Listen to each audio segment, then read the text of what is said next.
ساڵتان لەبێ من کۆڤانە زەتم 23مین بەرنامەی پاشیفتان پێشکەش دەکەم ئەم شەوە تاکەکانی دەڕۆژی کۆتای مانگی ڕەمەزانە کە شەوی قەدر زیاتر لە شەوە تاکەکان تاکیدی لەسەر دەکرێتەوە بۆ ئەم شەو خەڵکێکی زۆر موسڵمانان ڕوو لە مزگەوتەکان دەکەن تاوەکو بانگی بەیان لەوێ دەمێننەوە تاوەکو پاشیف لەوێ دەمێنەوە بۆ نوێژ و تاعات بکەن وەروا قورئان دەخوێنن دوعا دەکەن نوێژەکانی بە جەماعەت دەکەن نزا دەکەن و دەپارنەوە لە خوای گەورە هیوادارم نوێژ و تاعاتیان قبول بێ و هیوادارم ڕۆژنی هەمولایەکیش و هەموو مسلمانان قبول بێت بەرنامەی پاشیف هەروەکو شەوانی ڕابردوو خۆی لە دوو تەوەردا دەبینێتەوە تەوەری ئاینی و تەوەری تەندروستی لە تەوەری یەکەمی کە تەوەری ئاینیە مامۆستایەکی ئاینی لێرە دەبێت باس لە کاری چاکە و گفتاری چاکە دەکەین لە ئیسلامدا وەروە لە تەوەری دومی بەرنامەی پاشیویش کە تایبەتە بە تەوەری تەندروستی باس لە کار و چالاکیەکانی تەندروستی هەولێر دەکەین بەر لەوە بچینە تەوەری یەکەمی بەرنامەی پاشیف کە تەوەری ئاینیە باس لە پاکێجێک دەکەین کە ئامادە کراوە ئەویش لەسەر نانی تیریە نانی تیری کوردەواری کە دیارترین نانە لە گوند و شارەکانی هەرێمی کوردستاندا تەنانەت لە هەندێک ناوچە عێراقدا پێ دەوترێن نانی ڕق بەڵام ئێستا لە باکوور و واتە لە باکووری کوردستان و لە تورکیا ڕەواجی زۆری لەسەر خەڵکێکی زۆر داوای نانی تیری دەکات بۆیە هەویرکارەکانیش لەوێ ئێستا دەستیان داوەتە دروستکردنی ئەم نانە و داواکاریەکی زۆر لەسەر و خەڵکێکی زۆر بەکاری دێنێت بەتایبەت لە مانگی ڕەمەزاندا.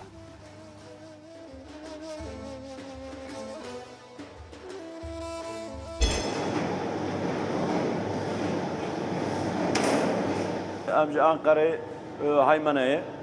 Kurdey Haymana'ya, Anatolia'ya em 25 sala nanesele çedikin, karkeri nanesele. Em söyle haftana karkeri verikin. Vustayı me orada kadrışını na makine elege dibeji başlandın. 50 kilo yani ek çuvalı art şil 25 litre av dukadı ra 50 kilo 2 kilo new he dikin nabe nanesele art av he ek tiştik nabe tiştik başa katkı tına ilaç tınakı حاویره که نام ماکینه همورکاره 25 دقیقه حاویر چکرند ماکینه نزدیک 10 دقیقه دبسته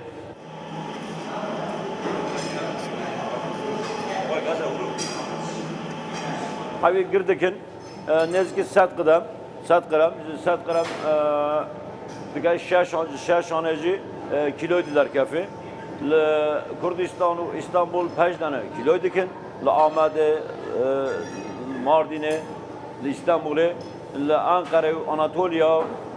6 tane کیلوی دبه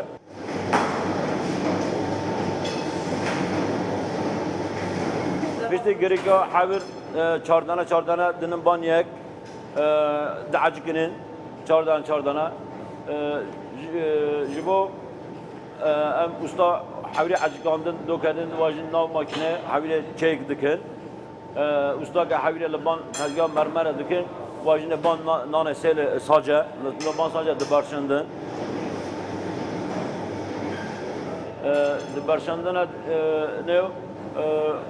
ام نان تر دکن یا داد برشندن جدیو تر دکن نان سله آرده پر خاصه ناخارداندن که تر بو نرم بو و تشتی ناوه چکن تاینا ناخاردن yani nav bereva peynire işte rüne hake agi gözlemeye böre tişti nave şey nakin nakhardın ocağa diyor nana terdikin nanka terkitin ne peşevacı nan debisteki huşk bu na ter bu paketikin که برینه مشترینه فروشینه مشترینه فروشین کی فروشینه نانکاری یمخانه مارکت در دکان در کارگاه دفرتن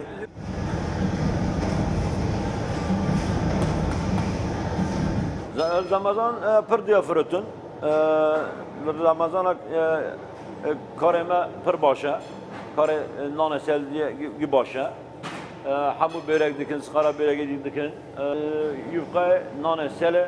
تشت باشه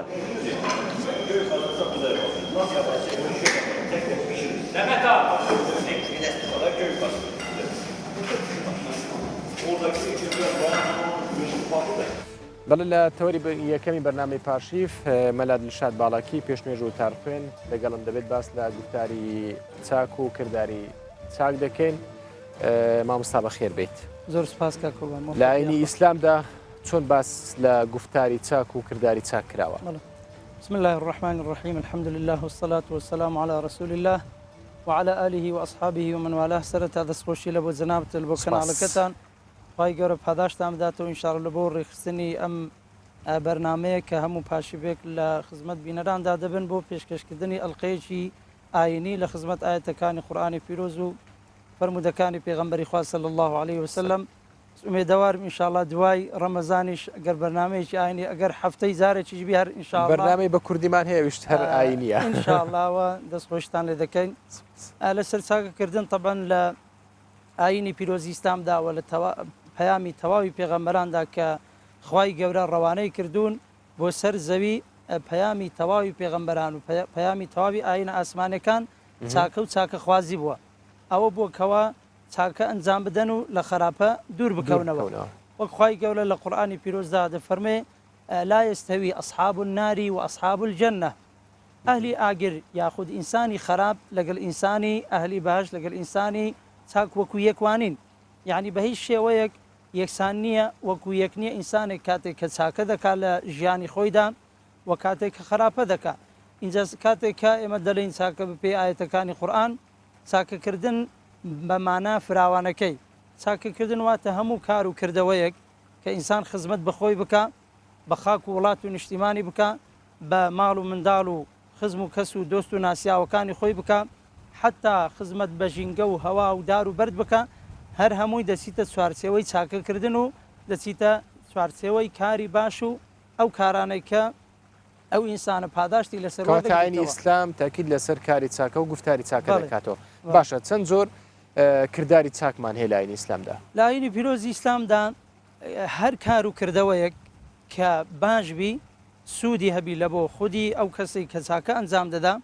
سوودی هەبی لە بۆ دەوروبەری ئەو ئینسانە کۆمەلگای ئەو ئینسانە دواڕۆژی ئەو ئینسانە ئەوە پێی دەگوترێ چاکە و چاکە خوازی وەکو خوای گەورە لە قورئانی پیرۆزدا دەفەرمێ وما خلقت الجن والإنس إلا ليعبدون خوای گەورە دەفەرمێ من جنۆکەکان و ئینسانەکانم دروست کردوون بۆ پەرستش بۆ عیبادەت بۆ پەرستنی خوای گەورە هەموو زانایان متفقن لەسەرەوەی کە عیبادەت تەنها بریتینە لە نوێژ و ڕۆژ و زەکات و حەج قورئانی پیرۆز 114 سوورەتە لە 114 سوورەتدا هەمووی نزیکەی 200 ئاەتە باسی نوێژ و ڕۆژ و زەکات و ئەوانە دەکات 6,000 ئاەتی تر باسی تەعاملی ئینسان دەکات لە ژیانی ڕۆژانەیدا هەڵس و کەوتی لەگەڵ ماڵ و منداڵی خۆی لەگەڵ دەوروبەری خۆی لەگەڵ ژینگەی خۆی لەگەڵ وڵات و خاک و نیشتیمانی خۆی یعنی تەواوی ئەو هەڵس و کەوتانە هەر هەمووی بە عیبادەت حیسابە هەر کار و کردەوەی کە ئەو ئینسانە دەیکا بە عیبادەت و خواپەرستی لە بۆی حیسابە بەبێ جیاوازی نابرێ مەز عیبادەت تەنها بریتیبی یاخود چاکە تەنها بریتیبی لە نوێژکردن و بە ڕۆژوبوون و زەکاتدانەوەنە چاکەکردن بە مانایەکی فراوان هەر کار و کردەوەیەک خزمەت بە ژین و دینی ئەو ئینسانە بکە ئەوە پێ دەگوتێت چاکەخوازی لە ئیسلامدا ئامانجی زۆر باس لەوە کرد کە لە قوڕاندا زۆر باسکاری چاکەکاری کراوە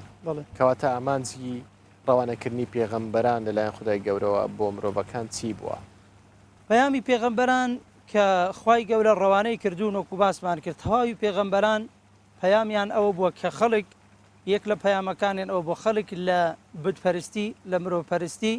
لە تەواوی شتێکی خراپ و ناڕەوا ڕزگار بکەن بەرەو هەموو سیفەتێکی بەرز بەرەو هەموو کارێکی چاک بەرەو هەموو خۆڕە و شتێکی جوان وەکو پێغەمبەری خوا صلی الله علیه و سلم بوونم لەو فەرمایشتەدا کە ئیمامی ئەبو هورەیرە لە بۆ مادەگێڕێت و دەفەرمێ الإيمان بضع وسبعون شعبة أو بضع وستون شعبة فأفضلها قول لا إله إلا الله وأدناها إماطة الأذى عن الطريق جورترين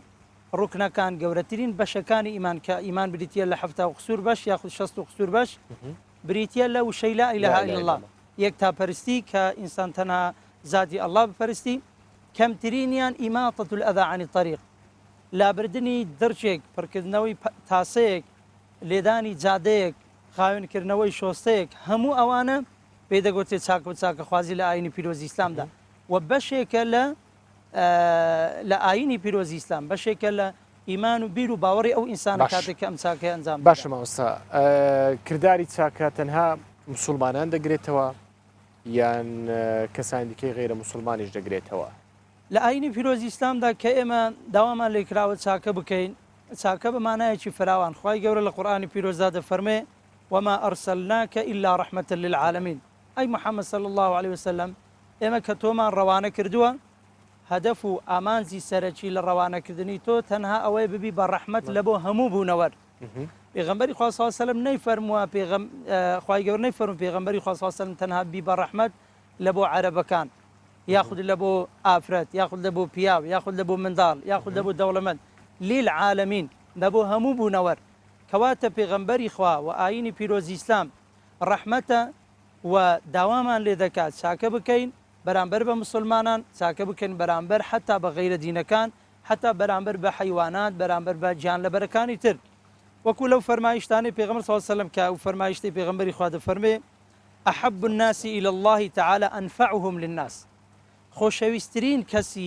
کەس لای خوای پەروەردیگار کە لە هەموو کەس خۆشەویستترە ئەو کەسەیە سوودی لە بۆ خەڵکی هەبی سوود بە سەروەت و سامان بە عیلاقاتی کۆمەڵایەتی ئەو کەسە مسلمانین بێت و غیرە مسلمانیش لێرە لەو فەرمایشتدا پێغەمبەری خوا دەفەرمێ للناس نەیفەرموو للمؤمنین یعنی بە شێوەیەکی گشتی اینجا پێغەمبەری خوا صلی الله علیه و سلم دەفەرمێ هەر ئینسانێک ئەگەر بێت و کۆس بوو تەگەرەیەک نەخۆشی و ناخۆشیێک ئەزیەت و ئازارێک لە ڕێگای ئینسانێکی مسلمان لا بدا ئەو ئینسانە خوای گەورە دەیان کۆس بوو تەگەرەی ڕۆژی قیامەتی لەسەر لا دەبا ئەوە بە شێوەیەکی گشتی بەرامبەر بە مسلمانان باشە مامۆستا زۆر جار دەبینین غیرە مسلمانێک کارێکی چاکە دەکات دەیەوێت خێرێک بکات یان ڕێکخراوێکی نێودەوڵەتیە غیرە مسلمانە دێت هاوکاری دەکات پێویستە چۆن بە پیر ئەم هاوکاریانەوە بچین ئاینی پیرۆزی ئایا ڕەتکراوەتەوە لە ئیسلامە بڵێن نابێت کەسێکی غیرە مسلمان بێت خێر و چاکەت پێ بکات تۆڕەتی بکەیتەوە نەخێر خوای گەورە لە قورئانی پیرۆزدا لە سوورەی ئەلممتەحینە دەفەرمێ لا ينهاكم الله عن الذين لم يقاتلوكم في الدين ولم يخرجوكم من دياركم أن تبروهم وتقسطوا إليهم خوای گەورە قەدەغەی نەکردووە ئینسان چاکە بکات لەگەڵ کەسێک ئەگەر بێت و غەیرە دینی خۆشی بی بەو مەرجەی کە ئەو کەسە شەرت لەگەڵ نەکا و لە خاک و وڵات و نیشتیمانی خۆی دەربەدەرت نەکا لەو کاتەیدا حکمی وەکو حکمی مسلمانێک دەبی کە تاوان بکات جەریمە بکات ڕەواشە ئەو خێرت پێ بکات ڕەوای خێرت پێ بکات چاکە دەگەر بکات تیجارەت و معاملە و بازرگانی لەگەر بکەی قەرز و دەینداری لەگەر بکەی حتا پێغەمبەری خوا صلی الله علیه و سلم خۆی کاتێک کە وفاتی کردووە یاخود لە ژیاندا لە مقابلی قەرزدا زرێکەی خۆی ڕەهن داناوە لە لای کابرایەکی جوولەکە یعنی تعاملی هەبووە حتا پێغەمبەر صلی الله علیه و سلم یەک لە گەنجەکانی شاری مەدینە کاتێک کە نەخۆش دەکەوی پێغەمبەری خوا صلی الله علیه و سلم دەستی سەردانی دەکا اینجا لەوێەوە دوعای خێری لە بۆ دەکا و دوعای هیدایەتی لە بۆ دەکا و گەنجە مسلمان دەبی یعنی تعامل و کاری چاکە بەرامبەر بە ئینسانی مسلمان بەرامبەر بە غەیرە دین بەرامبەر بە هەموو مرۆڤێک پێویستە ئینسان چاکە ئەو کەسانەی مسلمانین کاری چاکە دەکەن پێویستە ڕێزیان لێ بگیرێت بەڵێ بە پێی شریعەتی ئیسلام هەر کەسێک چاکە دەکا و دەستخۆشی لێ دەکرێت بۆ نمونە ئەو کەسەی کە کارەبای دروست کردووە ئەو کەسەی ئەو وەسائلانەی کە ئێستا دەنگ و ڕەنجی ئێمە بە هەموو دنیا دەگەێنن ئەوانە ئەگەر بێت و کەسێکی غەیرە دینیش بی ئەوە مای دەستخۆشیە ئەوە ئینسان دەبی دوعای هیدایەتی لۆ بکە و زۆر دەستخۆشیشی لێ بکە کە ئەو کارە چاکانەی کردووە ئایا خدای گەورە دەخوازێت مرۆڤ تەنها لە دنیادا بەختەوەر بێت ببوورە تەنها لە ڕۆژی دواییدا بەختەوەر بێت یاخود دەخوازێت لە دنیاشدا بەختەوەر بێت پرسیارێکی زۆر بەجێیەکە کۆبان زۆر جار خەڵکێک وا دەزانی کە ئاینی پیرۆزی ئیسلام تەنها باسی لە نوێژ و ڕۆژ و زەکات و قبری تەنگ و تاریک و ماری ڕەش و ئەوانە کردووە یعنی هیچ پەیوەندی بە بە دنیا و هیچ پەیوەندی بە بوارەکانی ژیانەوە نییە بەڵام ئەوە بەڕاستی غەڵەت حاریبوونە لە ئاینی پیرۆزیستان پێغەمبەری خوا صلی الله علیه و سلم دەفەرمێ لەیسە الرەجل رەجولە الدنیا ئەو کەسێک کە تەنها لە بۆ دنیا هەوڵ دەدا و قیامەتی خۆی وەلا دەنێ و حیساب لە بۆ قیامەتی خۆی ناکە ئینسانێکی کامل و تەواو نییە ولا الرجل رجل الأخرى وأو كسي تنها لبو قيامتها ولددا إنساني وهايا ببردوام نوێژ دەکا هێشە و نوێژی هەبی عیبادەتێکی زۆر دەکا بەڵام ئەگەر خەڵکی وڵاتەکەی هەمووی لە برسان بمری ئەو ئینسانە بای ئەوەندەی باچی پێ نییە ئەو ئینسانە بیر ناکاتەوە لە حاڵ و گوزەرانی دراوسەیەکانی خۆی لە حاڵ و گوزەرانی خەڵکی تر لەوەی کە خەڵکێکی فەقیر هەیە خەڵکێکی محتاج هەیە خەڵکێک هەیە کە پێویستی بەو ئاە بیر لەوە ناکاتەوە ئەو ئینسانە دینەکەی بە تەواوی وەرنەگرتووە پێغەمبەری خوا دەفرین بەلی ڕەجول کلەیهما ئینسان دەبی هەم پیاوی دنیابی هەم پیاوی قیامەت بی پێغەمبەری خوا صلی الله علیه و سلم عیبادەتی زۆر شەونوێژی زۆر لە هەمان کاتدا پیاوێک دەچیتە لای یەکێک لە سەرکردەکانی عەرەبەکان داوای هاوکاری لە دەکات پێغەمبەری خوا صلی الله علیه و سلم یەک دۆڵی پڕ لە حیوان و مەڕ و ماڵاتی پێدەبەخشی یەک دۆڵ حتا دەفەرمی لە ڕەمەزاناندا خێر و سەدەقە و بەخشینەکانی پێغەمبەر صلی الله علیه و سلم وەکو بایەکی زۆر بەهێز وا سەرڕای عیبادەتەکەی و بەڕۆژبوون لە هەمان کاتدا چاکەی دنیایشی هەبوو. باشە مامۆستا گفتوگۆی زیاتر دەکەین با بزانین پارشێف لە شاری سلێمانی چۆن بەڕێوە دەچێت دەستمە لای کارم کاروان ڕەحمان کە لە شاری سلێمانیەوە لەگەڵم دەبێت کاروان ئەم کاتت باش ئەگەر هەڵە بم توی چوویتە نێو مزگەوتەکان بە تایبەت تەوانێت کە سروتە ئاینەکان دەخوێنن تۆ ئێستا دەتوانانی لەگەڵ ئەوان ببوورایەوە توێ ماڵ یەکێک لەو کەسانێک کە سروتە ئاینەکان دەخوێنن دەتوانێت ئێستا لەگەڵ ئەوە گفتوگۆ بکەیت و ئەو سروتە ئاینانێکە و ئامادەی کردو دەتوانانی پێشکەشیان بکات فەرموو. بەڵێ کۆڤان سڵاو لێوە سڵاو لە بینێرانی کوردستان 24 پاشێوی هەموو لایەک هەر بەخێر و سەلامەتی بێ من ئێستا لە ماڵی یەکێک لە هونەرمەندەکانم کە لە ماوەی ئەتوانم بڵێن 25 ساڵی ڕابردوو ناوێکی دیار بووە بە تایبەتی لە بواری وتنی مناجات و تەواشوح دینیەکان و مەدەحەکان کە بۆ پێغەمبەر صلی الله علیه و سلم و بۆ خی گەورە وتراوە هەڵبەتا ئەو هونەرمەندە کاک عەلی حەمەد دەروێشە کە ئەو لە گزنگەوە دەست پێکەوت تا ئێستاش بەردەوامە بەڵام ماوەی چەندین ساڵە ونە و دیار نییە کوردستان 24 لە یەکێک لە شەوەکانی قەدر ئەو بەسەر کاتەوە ئەوێ پێی بڵێ کە بۆ دیار نییە کە ڕەنگە زۆرە لە گوێگرانی پرسیار لە ونبوونی کاک عەلی حەمەد دەروێش بکەن. کاک عەلی سڵاو لێبێ زۆر زۆر سوپاس بۆ میوانداریەکەتان فەرموو جەنابێ. خۆشحاڵین کە ئەم شەو ینی بەنامی پارشیف لە ماڵی جەنابتانە منەمەوێ بەوە دەست پێ بکەم بەوەی خەڵک باشتر کاک عەلی حەمەد دەروێش بناسنەوە وەکو هونەرمەندێکە لە وەری تەواشوح و مناجاتەکانە ڕۆڵێکی دیارتان هەبوو بێگومان گۆرانی نیشتیمانی نەتەوەیشتان هەبوو جۆمالی بۆ ئەمەی خەڵک عەلی حەمەد دەروێش بناسنەوە زارێکی تر جەنابێت لە کەیوە دەست پێکەی بەکاری هونەری و چۆنە ئەو خولیایەت بۆ دروست بۆ ئێستا لەکوێیت. بەڵێ سەرەتا بەخێراتنی کەناڵی کوردستان 24ەکەم و بە تایبەت ستافی بەرنامەی پاشیف بەخێر بێن سەرچاو لەم شەوی پیرۆزی قەدرا ئێمەتان بیر بوو بەسەرتان کردوینەتەوە زۆر خۆشحاڵ بووم و پیرۆزبایی ئەم مانگە پیرۆزە لە تەواوی مسلمانانەکەم داواکەم لەخوا کە تاعات و عیبادەتی هەموو لای قوڵکە بەندە لە ساڵی 1993ەوە لەگەڵ تیپی مۆسیقای گزنگ بڵێن دەستی هونەری گزنگ دەستم بەکاری هونەری کردووە لە سلێمانی بەڵێ ئیتر لەو کاتەوە تاوەکو ئێستا بەردەوام بووم وەک خۆت فەرمووت ئەوە ماوەی چەند ساڵێکە کەمێک پرسیاری و دووربوونی جەناب بکەم چی وای کردو کە بەرهەمی نوێتان نەبێ و کەمتر دەربکەون. من خۆم وەکو ئەلبوم نەبووە تا ئێستا زیاتر بە تراک کارم کردووە ئێستا لە زوروفی ئێستا ئەو 34 ساڵەکە ئەم بارەگران و ناڕەحەتە بەسەر وڵاتەکەمان هاتووە بەسەر کوردستان هاتووە ئەمە نەک بەسەر بڵێن تەئسیری کردو دەسەر کارە هونەرەکان هەڵبەت تەئسیری کردو دەسەر تەواوی جومگەکان. مامۆستا عەلی گەر بیرم نەچێت قسەکەت لەبیر نەکەی جەنابێت پێما بێ مامۆسای لە هیچێ لە قوتابخانەکان بەڵێ موچە چاتەنە تەئسیری لە جەنابێ کردەوە پاشەکەوتەی کە کرا زۆر تەئسیری کردووە یعنی خۆتان نەزانن موچەکە بووە بە کە ئەوترێ ڕوبع موچە لە لە موچەیەکی زۆر و بێتە سەر موچەیەکی کەم تەواو تەسیراتی جیاڵێ لەسەر ژیانی لەسەر من لە کاتێکا کە هونەرمەندێکشم زۆر باش ئەگەر بگەڕەوە بۆ سەر کارە هونەرەکان فەرمووت بە تراکات و تەنها بە تاک گۆرانی و تۆ بڵاو کرێتەوە چەند بەرهەمت هەیە چەند گۆرانی و تۆ بڵاو کرێتەوە بە تەحدیدی ڕەنگە نتوانم بڵێم چەندێک بیزەبت بەس 30 بۆ 40 تراکم هەیە کە لە ساڵی 1990 دەستمان پێکرد لە 94ەوە بە کاسێت وەکو گروپ وەکو گزنگ ئێمە کاسێتمان بڵاوە کردەوە لە 94ەوە بڵێن لە کاسێتی ئەو کاتە کاسێت و کاسێتی 1994 دوو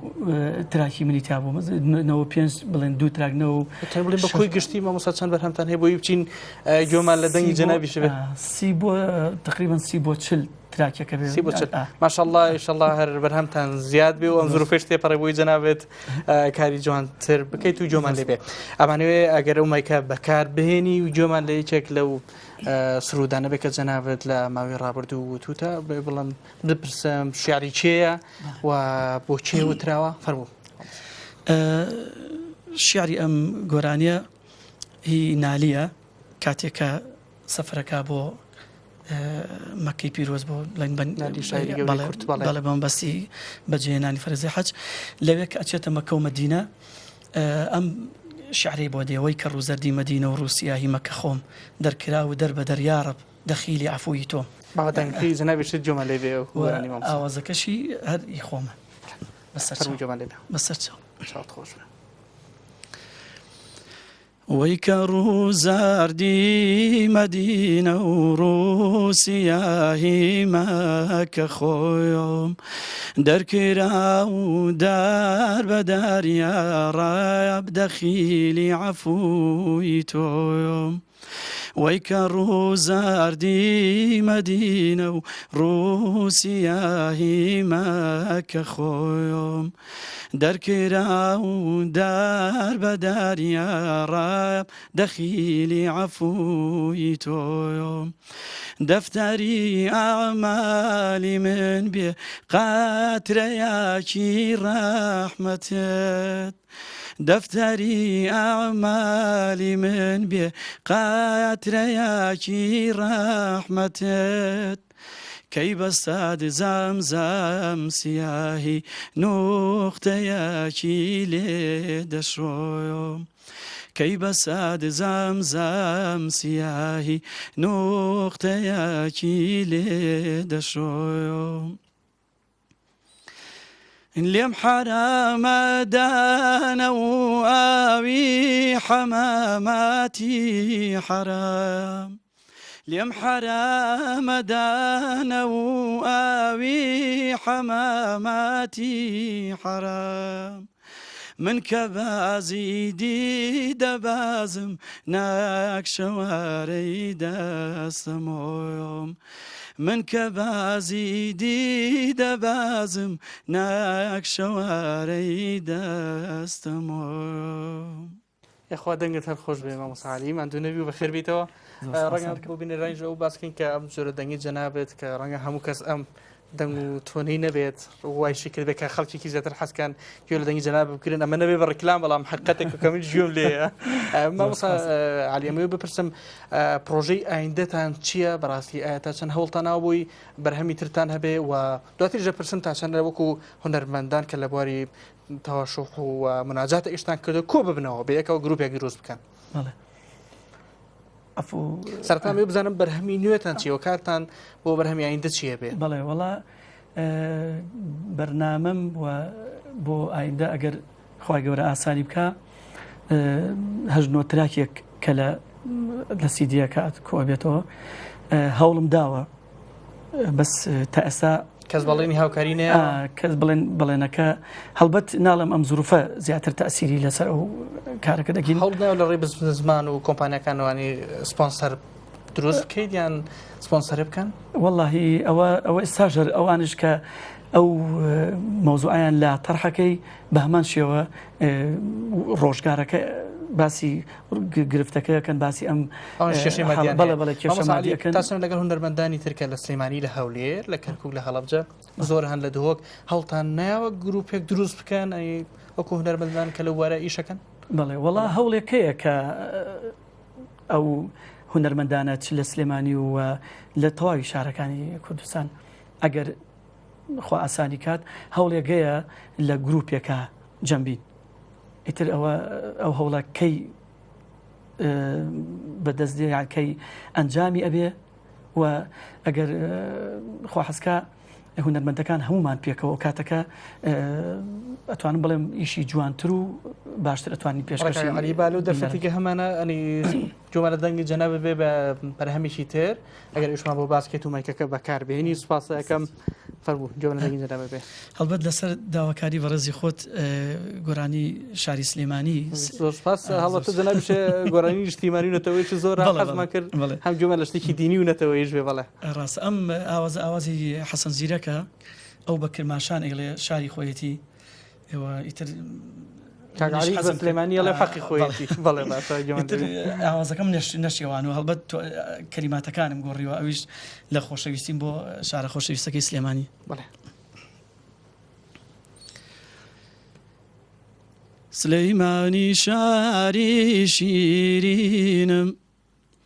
شاری جوان و کوردنشینم حەزەکەم دایما ببینێم خۆشمەوێی کوردستانم خۆشمەوێی نیشتیمانم هێزی دڵارامی گیانم ئەی وەی وەی ڕووناکی ڕێگای ژیانم سلەیمانی شارێکی جوانی شاری گەورەی کوردستانی لالەو نێزرگای مەردانی خۆشمەوێی نیشتیمانم خۆشمەوێی کوردستانم هێزی دڵارامی گیانم ئەی وەی وەی ڕووناکی ڕێگای ژیانم مامۆستا دەنگتان هەر خۆش بێ زۆر سوپاس بۆ ئەم میوانداریەکە لە ماڵی جەنابەت بووین ئەم شەو ئینشەڵڵا هەر بە بەرهەمی باش بن و خۆ دەڵێ و گرفتانە بە زووی تێبپەڕێ و ئەگە دوا پەیامی جەنابەت بە کورتی گوێم لێ بێ بۆی منش کات بەمە بە هاوڕێیان ترم کە لەسەر خەتن بەڵێ منیش هیوای خۆشگوزەرانی و ئاسوودەی بۆ خەڵکی کوردستان داواکارم لەخوا کە لەم زروفە ناهەموار و ناڕەحەتە هەموو لایەک بپارێزێ و ڕزگارمان بکاوە بمان کاتە خاوەنی دەوڵەتی خۆمان و خاوەنی کیانی خۆمان و کە ڕەنگە نزیک بێ کە ڕەنگە مایەکمان وابێ هەمومان ئینشاءڵڵا ئەو ئاواتە بێتە دی بۆ هەموو لایەک خەونی ساڵین بەڵێ ئینشاءڵڵا و بەخێراتی دووبارە بەخێراتی کەناڵی کوردستان 24 وەستافی بەرنامەی پاشیف هیوای سەرکەوتن بۆ ئێوە بۆ هەموو لایەکە خۆش زۆر سپاس بۆ جەنابەت کاک عەلی حەمەد دەروێش هونەرمەند کە لە ماڵی جەنابەت بووین ئەم شەو وەڵای کۆڤان من ئەوە بڵێم کە لە شەوانی ئایندەش هەوڵێن کۆمەڵی کرد لەو هونەرمەندانە کە لە بوارە ئیشەکان و لە شەوانی قەدرە ئەوانیش پەیامی خۆیان لە ڕێی دەنگی خۆیانەوە بگەێنن بە بینەرانی کوردستان 24 و لەو ڕێگەیەوە پەیامەکەیان بگات من نەگەڕێمە بۆ لایەوە بۆی کاتیش بێڕنەوە بۆ هاوکارانی ترمان بەڵێ ئینشاءڵڵا زۆر سپاس با هاوکارم کاروان ڕەحمان کە لە سلێمانیەوە لەگەڵم بووی سپاس بۆ میوانەکەشت زۆر سپاس مامۆستا دەگەڕێمەوە لای جەنابتان باسمان لە کاری چاکە دەکرد کە خوای گەورە ئایا دەخوازت مرۆڤ تەنها بەختەوەری بۆ ڕۆژی قیامەتی بوو یان بۆ دنیاشی بێ دەکرێت بڵێن کاری چاکە دەکرێتە دوو بەشەوە هەم ناخی کەسەکێ و هەم دەرەشیشە چاکەکردن طبعاً زۆری هەیە چاکەکردن هەیە ئەگەر بە شێوە بە زۆر شێوە تەقسیم دەکرێت چاکەیەکیان پەیوەندی بە خودی ئەو ئینسانە هەیە لەگەڵ خوای خۆی ئەو زۆرشتانە وەکو ئیخلاس و وەکو کەسێک مەسەن کاری سەدەقەیەک دەکا کارێکی باشە دەکات لە نیەتی خۆی بە دیار دەکەوی ئەو ئینسانە مەبەستەکەی چییە یا ئینسان کەسێکی فەقیر کەسێکی هەژار میلەتێ مرچی مەزلوم دەبینی لە کەناڵێکی ڕاگەیاندن لە وڵاتی خۆی لە شوێنێکی تر ئەو ئینسانە دلی لە بۆ ئەو میلەتە دەسوتێ یعنی هاوبەشی غەم و ئەزیەت و ئازاری ئەو خەڵکە دەبی ئەوە پەیوەندی بە ناخی ئەو ئینسانەوە هەیە بە دەرونی ئەو ئینسانەوە هەیە لە هەمان کاتدا چاکەکردن حەزێک یعنی ئینسانی حەز دەکا مزگەوتێک دروست بکە یارمەتی فەقیرێک بدا قوتابخانەیەک دروست بکە هەموو ئەوانە لە ناخی خۆیەوە ئەو ئینسانە وەکو برەی دەتوانی چاکە بکە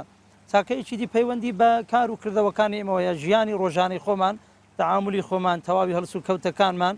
لەگەڵ دەوروبەرمان لە قسە و گفتارمان لە تعاملمان لە هەموو شۆمان حتا پێغەمبەری خوا صلی الله علیه و سلم دەفەرمێ تەبەسموکە فی وجهی ئەخیکە صەدەقە زەردەخەنەیەک بەرامبەر بە ئینسانێکی مسلمان ئەنجامی دەدەی خێر و سەدەقەت پێ دەگا یعنی هەموو ئەو ژیانی ئێمە کار و کەسابەتمان وەزیفەمان تیجارەت و بازرگانیمان سیاستمان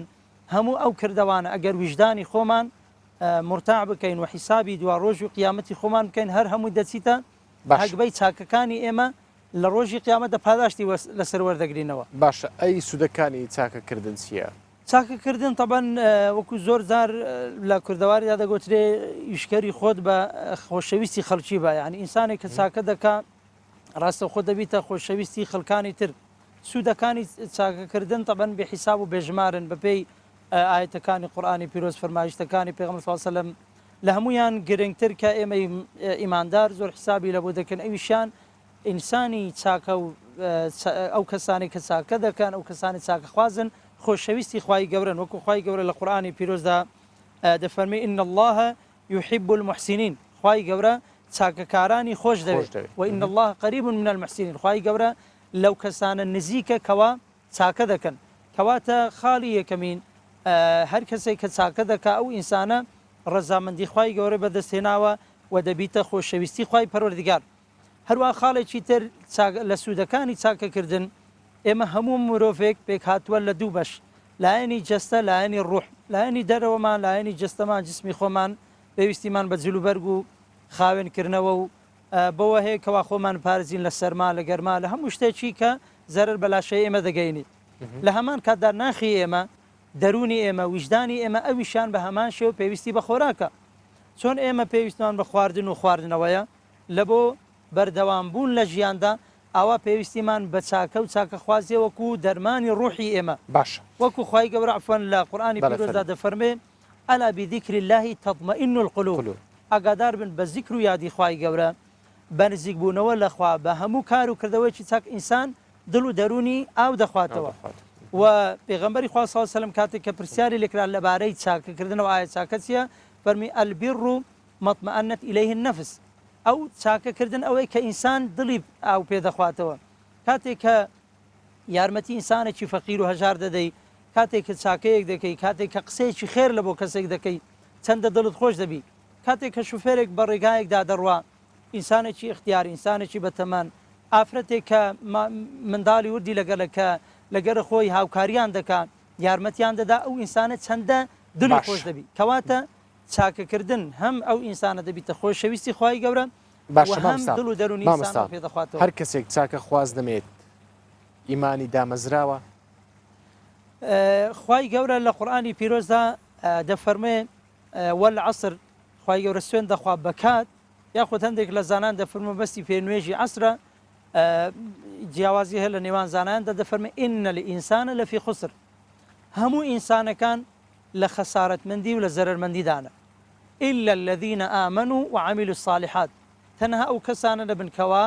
باوەڕیان هەیە بە خوای پەروەردیگار بە پەیامە ئاسمانیەکان وعملوا الصالحات لە دوای ئەویشەوە کار و کردەوەی باش دەکەن کار و کردەوەی باش بەشێکە لە ئیمان و بیر و باوەڕ ئەو کەسەی کەوا ئیمانی هەیە حتا خوای گەورە لەبارەی نوێژەوە دەفەرمێ إن الصلاة تنهى عن الفحشاء والمنكر نوێژ ئەوەیە کە ئینسان لە هەموو کار و کردەوەیکی خراپ دوور دەکاتەوە ئینسان لە گوناه و تاوان دوور دەکاتەوە کەواتە ئینسانی ئیماندار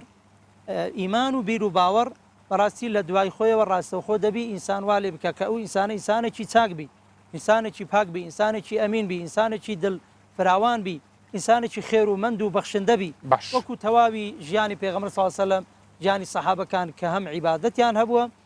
و هەم کار و کردەوەی باشی دنیایشان هەبوو. باشە مامەسا من لا ئاەتێک دەڵێ من قتل نفسا بغير نفس أو فساد في الأرض فكأنما قتل الناس جميعا. خدای گەورە تەنها مەبەستی کوشتنە یعنی هەموو جۆرە ئازاردانێکە لێرە. لەو ئاەتەی کە خوێندەوە خوای گەورە لە قورئانی پیرۆزا کە دەفەرمێ إنه من قتل نفسا بغير نفس أو فساد في الأرض فكأنما قتل الناس جميعا. هەر ئینسانێک کەسێک بکوژی یاخود ببیتە سەبەب و هۆکاری کوشتنی ئینسانێک لە ناوبردننی ئینسانێک وەکو ئەوایە خەڵکی سەر ڕووی زەوی هەمووی کوشتبی و لە ئاەت کۆتایی ئاەتەکە دەفەرمێ من ئەحیاها فكأنما أحيا الناس جميعا. ئەگەر کەسێک بیتە سەبەب و هۆکاری زیندووکردنەوەی ئینسانێک بەوەی کەوا ئەو ئینسانێک بەغەدر دەستگیر کراوە، ئینسانێک زولمی لێکراوە، کەسێک دەوێت تعدا لە میلەتێک بکە، لە گەلێک بکە، لە مرۆڤێک بکە، ئەو ئینسان بیتە سەبەب و هۆکاری ئازادکردنی ئەو ئینسانە، ڕزگارکردنی ئەو ئینسانە، کەسێک لە ناخۆشی ڕزگار بکە، چاکەیەکی لەگەر بکە. بۆ نمونە کەسێک عملیاتێکی لە پێشە کابرایەکی کەم دەرامەت و فەقیرە، کەسێک هاوکاری مادی دەکات، یان کەسێک نەخۆشە، نەخۆشی تالاسیما، نەخۆشیەکانی تر، کەسێک بەبتلێک خوێن بە هەندێک هاوکاری بە قسەیەکی خێر بە نوکە قەڵەمێک بە هەر شێوەک لە شێوەکان ببیتە سەبەب و هۆکاری ڕزگارکردنی ئەو ئینسانە، وەکو ئەوە وایە کە خەڵکی سەر ڕووی زەوی هەر هەمووی ئازاد کردبن، هەر هەمووی ڕزگار کردبن. کەواتە ئەوە فەزل و گەورەی چاکەکردنە بە تایبەتی ئەو چاکەی کەوا پەیوەندی بە نێوانی ئینسانەکانی شەوای وەکو باسمان کرد. چاکە هەر ئەوە نییە ئینسانێک نوێژ بکاو بڵێ من نوێژ دەکەم و بە ڕۆژوت حتا لە سەردەمی پێغەمبەر صلی الله علیه و سلم باسی ئافرەتێکیان کرد، وتیان ئافرەتێکی زۆر دیندارە، زۆر نوێژ دەکا و زۆر بە ڕۆژوو دەبی، بەڵام لەگەڵ دراوسێکانی زۆر خراپن. پێغەمبەری خوا صلی الله علیه و سلم فەرمی هی فی النار، ئەو ئافرەتە ئالیە ئەگەرە ڕاستە دیندارە بەڵام لەگەڵ دراوسێکانی خراپە، دراوسێکانی لە دەست و لە زمانی ئەمین نین. باشە مامۆستا لە جێشکەدا دەڵێ فەئیذا سەوەیته ونفخت فيه من الروح، مەبەستی خوای گەورە لێرە چییە؟ طبعا تفسیری جیاواز هەیە لەوەی کە خوای گەورە ئینسانەکان، طبعا ئینسان زۆر گەورەیە لای خوای پەروەردگار و کە خوای گەورە دەفەرمێ وەلەقەد کەڕەمنا بەنی ئادەم، ئێمە ڕێزمان لە بەنی ئادەم ناوە. ڕوح ینی علەمایان بەوە تعبیریان لێدایتەوە بەوەی کەوا بەشێک لە دەسەڵاتی خۆی خوای پەروەردگار بەو ئینسانەی داوە، ینی وەکو ڕێزێک وەکو تەکریمێک خوای پەروەردگار لەو ئینسانەی ناوە، بەوەی کەوا ئەو ئینسانە مادامە ئەوەندە ڕێزدارە، مادەمە ئەوەندە گەورەیە، خوای پەروەردگار لەو ئاەتانە باسی کردووە بە شێوە ڕێزی لێناوە، دەبی ئەو ئینسانە چی بکە؟ هەمیشە و بەبەردەوام چاکە بکە و خۆی دوور بگریتەوە لە هەموو کار و کردەوەیەک کەوا ببیتە مایەی شەرمەزاری ئەو ئینسانە هەم لە دنیادا و هەم لە قیامەتدا. باسی ڕوحەکە باسی وەناکە کە کەسەکە مسلمان بێت و یان غیرە مسلمان بێت بە شێوەی گشتی وەکو باسمان کرد، یعنی چاکەکردن لە ئاینی پیرۆزی ئیسلامدا شێوەکەی گشتیە. حتا ئیمامی عومەر ڕەزا و ڕەحمەتی خوای لێبێ لە سەردەمی خۆدا لە ناو شاری مەدینە پیاوێکی ئیختیاری یەهودیەکان دەبینی کە سوال دەکا. ئیمامی عومەر ڕەزا و ڕەحمەتی خوای لێبێ پرسیاری لێ دەکا، دەڵێ وەڵی ئێمە هەتاوەکو گەنج بووین، هاوکاری ئەوەمان دەکرێت، ئێستا کەم دەرامەتین و ئیختیارم بێت ناتوانم هاوکاری ئەو بکەین و هیچیشمان لە دەست نییە و تووشی سوالکردن بووم. ئیمامی عومەر ڕەزا و ڕەحمەتی خوای لێ موچەی لە بەیتولمالی مسلمانان لە بۆ بڕیەوە، موچەی لە بۆ بڕیەوە لە بەیتولمالی مسلمانان، ئەو بەیتولمالێک کە پێک هاتووە لە زەکات و لە خێر و لە تەواوی بەروبووم و داهاتی ئەم وڵاتە. ئیمامی عومەر ڕەزا و ڕەحمەتی خوای لێ بێ جیاوازی بەوەی کە کافرە مسلمانە غیرەدینە هەر کەسێکی ترە، ئیمامی عومەر ڕەزا و ڕەحمەتی خوای لێ بێ چاکەی لەگەڵ. هەندێک کەس پێیان وایە کە خودای گەورە ڕۆحی خۆی دابەش کردو بەسەر مرۆڤەکانیش دامە تا چەند ڕاستە؟ ڕوحی ئەوە وەکو گوتم تەفسیری جیاوازی هەیە لە نێوان زانایاندا. مەبەست لە ڕوح وەنفەخت فیه من ڕوحی، مەبەست لە ڕوح چییە؟ تەفسیری جیاوازی هەیە وەکو گوتمان بەشێک لەوەی کە لە زانایان دەفەرمون مەبەست لە قودرەتی خوای گەورە، مەبەست لە علمی خوای گەورە ما ئوتیتم من العلم إلا قلیلا،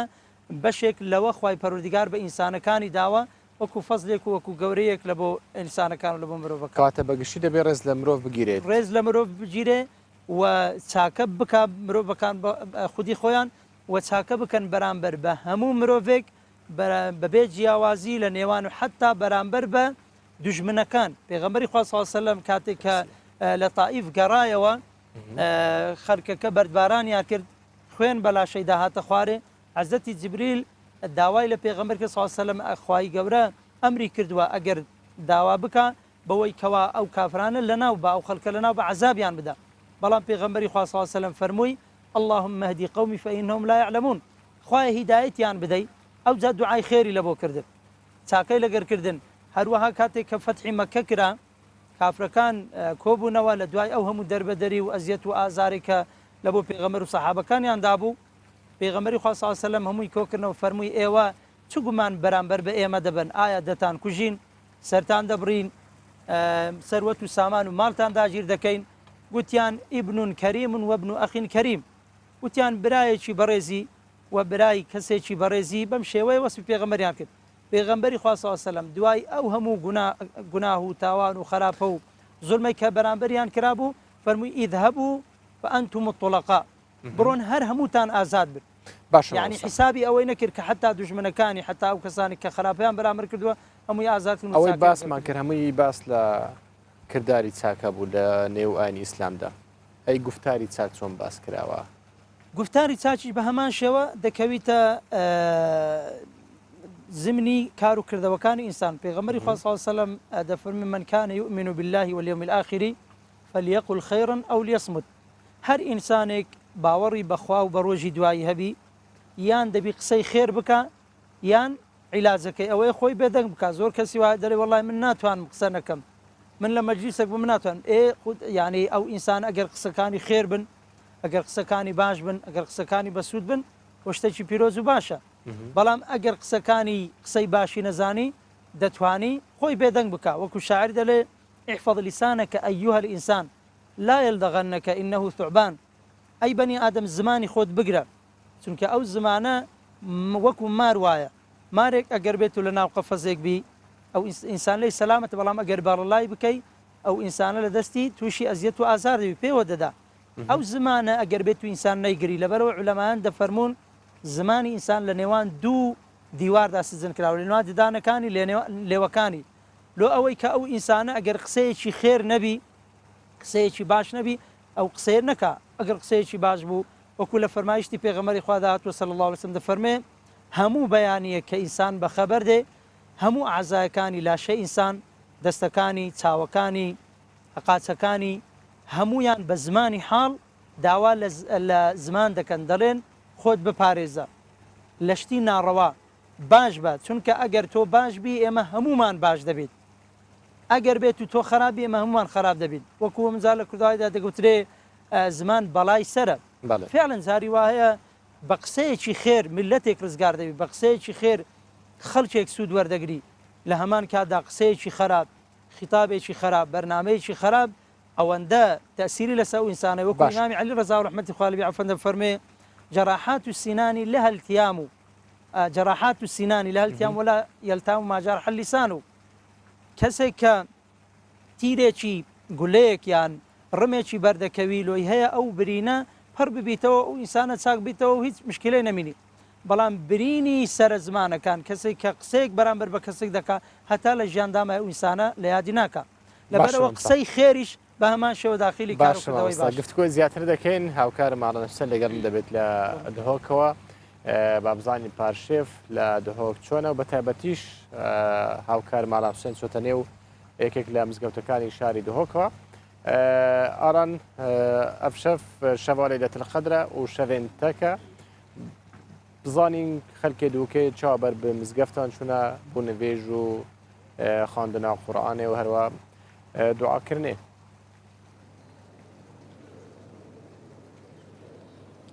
بله کوان افدام باش بیتن اسنحال مزگفتا حج احمد الباجر دوکی کوکیش مزگفتن هر مازنن وی باجریه کل وری و کت بینی هجماره که مازنا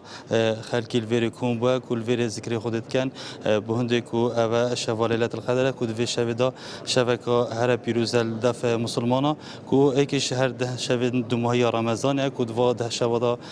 تت بجنتین ساخ کرن دوی شویج دا شوی که آرام کت بینی خلک که الویری آماده بریان ها کوان چند سنت تکید کردن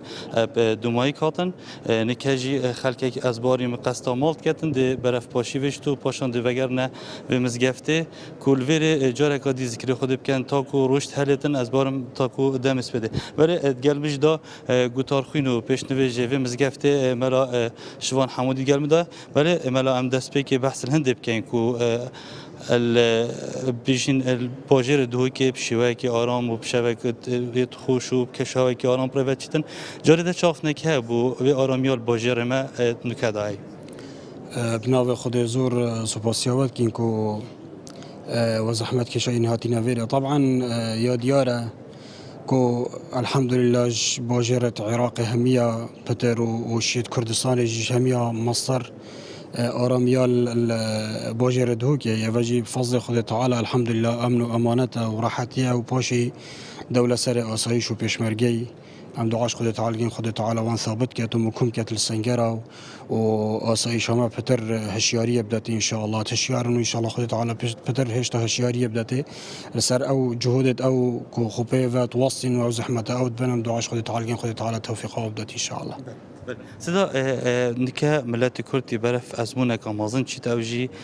پرسار فراندومیا کل 25 ایلونه ده تکرن و کوم مستحق آینی و چاف نکه بو خلکی والله جوري أركك ملتيني فيت مروف في مسألة صحكته وهروصا أركك ي أينيجي هاجي مروف صحكته هاجرتو صحكي خد تعالى يعني الحمد لله مدين كرت شانازية بقومية خود بين وملتين ياخد بين فهر ملتك هاجرتو صحكي كيانا كبرك هي مستقلة دولتك هي مستقلة بوشي ما نبت فيعني وك أركك آيني أمجي وكي فهم مروفاينا وفهم ملتاينا حقي ما يمهبت ووك أركك ملتيني ي قومي السرمهمية وفيت أم ببلي أبتشينا في هوا مظن ودرفتك مظن كتيا برفي ملتي أم هيفيت كينش خلقي خو برفرسيانا نا ومسؤوليتنا بري خدنا في مسألة و بتشوفكي إجرتني سحكني نبتشوفكي تفرقي وحزب وحزباني وأفا مسألة حزب وحزبايتية أفا مسألة يا ثورة وشورى شملتك يا أفا صلامة شهيدات دينو زحمة بينو خويات رجين كو أفغان دايا كتيا مقابلي ما دفيت ام في اي داي اجدس نداين بله گلک سپاس وسط دیار دمی ما گلک نمایه مدویا گلک پرسیدی شتابی کن لی وسط دیار دمی ما نمایه بله کوان از وگر مستودیوش برنده کو افکار مد بشن دمی ما گلک نمایه گلک سپاس آران حسین کو تو ناوا یک جمزگفتین باجار دو که مربوی سپاس بتو سپاس جبوی مامستای کوب ترابو گلک سپاس مامستا سپاس بۆ جەنابتان سپاس بۆ مەلا دڵشاد باڵەچی پێشنوێژ و تارخوێن کە لە بەشی یەکەمی بەرنامەی پارشیف کە تایبەتە بە ئاینەوە کە لەگەڵ مامە زۆر سپاس سپاسان دەکەن خوای گەورە ئەجر و پاداشتان بدات انشاءالله خوای گەورە کار و کردەوەکانمان قبول بکە انشاءالله ئامین زۆر سپاس بەڵێ بەرنامەی پارشیف بەردەوامە تەوەری یەکەمی بە کۆتا هات ناوبڕێکی کورت وەردەگرین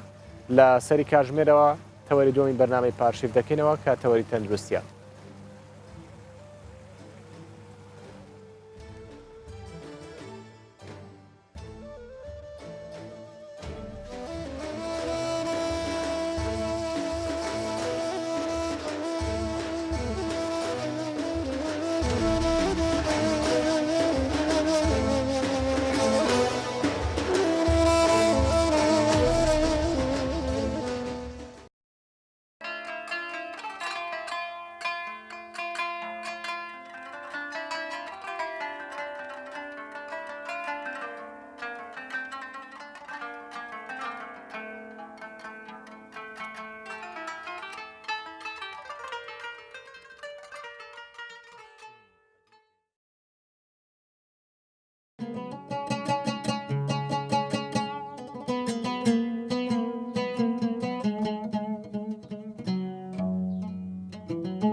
دووبارە سلااوان لەبێ بەرنامەی پارشی بەردەوامەکە تەوەری دووەم تەوەری تەندروستیە باس لە کار و چالاکیەکانی تەندروستی هەولێر دەکەین بەڵام بەر لەوەی تۆرەکەمان بکەینەوە باس لە خۆشنووسی دەکەین خۆشنووسی یەکێکە لەو هونەرانەی کە لای گەلانی موسڵمان گرنگێکی زۆری پێدەدرێت بە تایبەتیش لە نووسینەوەی قوڕاندا کە گرنگێکی زۆری پێدراوە لە نێو کوردیشدا مێژوەکی دێرینی هەیە بابێکەوە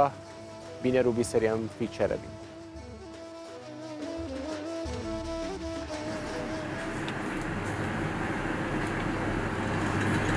یحیای ئیبراهیم عوسمان لە ساڵی 1993ەوە دەستم بە هونەری خۆشنووسی کردووە لەلایەن مامۆستای بەڕێزم مامۆستا نەجات ئەنوەر ئەو کاتی سەرەتای دەستپێکردنی خۆشنووسیم بووە کە چۆنیەتی قەمیژگرتن و هەروەها چۆنیەتی فێربوونی پیتەکانی خۆشنووسی ئەو کاتی سەرەتای دەستپێکردن بووە.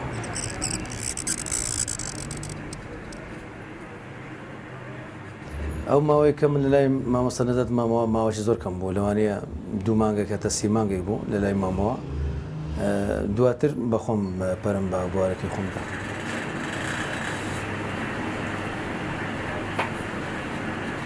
ئەگەر بێت و باسی هونەری خۆشنووسی بکەین ئەمە نەناو خۆشنووسان هەردرێن هونەرە خۆشنووسی یەکێکە لەو هونەرانەیە کە لە جیهاندا ئێستا کە لە ئارادایە وەکو بەشداریکردن لە پێشبرچێە هونەریەکان یەک لەو بوارانش کە باز دەکرێت بواری هونەری خۆشنووسیە ئێمەمانە زیاتر بە هونەری خۆشنووسی باسی دەکەین بەڵام دەکرێت ئەم کەسە وەکو بازرگانیش وەکو پیشەیش بەکاربێنێت.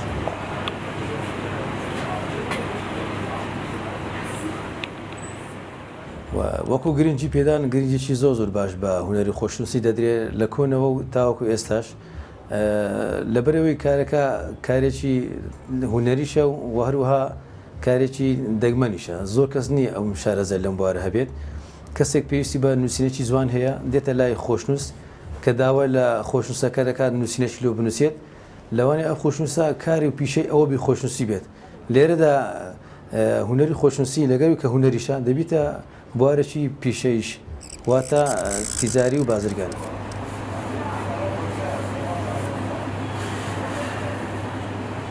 ئەوەندەی کە خۆشنووسەکان زیاتر دەق ئاینەکان دەنووسین بەڕاستی لە بۆ پێشدوچێ نێودەوڵێتەکان و هەروەها بۆ نووسینی قورئانی پیرۆزیش زیاتر نووسینی دینی و ئاینی دەنووسێت. کوردیش تا ڕادێکی باشیش سوودی لە هونەری خۆشنووسی وەرگرتووە بەڕاستی خۆشنووسەکانیش کاتی خۆش کە لە حوجرە و لە مزگەفتەکاندا ئەو کاتی هەمان بووە کە زانایکی ئاینی بووە و هەروەها خۆشنووسیش بووە ئەو کاتش گرنگیان بەم بوارە هەدەدا لەبەوەی کە هەستیان دەکرد بواری خۆشنووسی نزیکە لە سۆفیەت و لە دین و لەو تەریقان لەو ڕێگانە.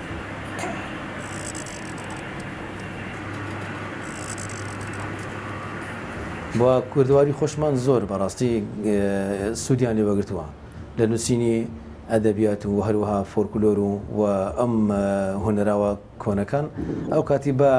دەستنووسی خۆشنووسەکان زیاتر دەنووسرا.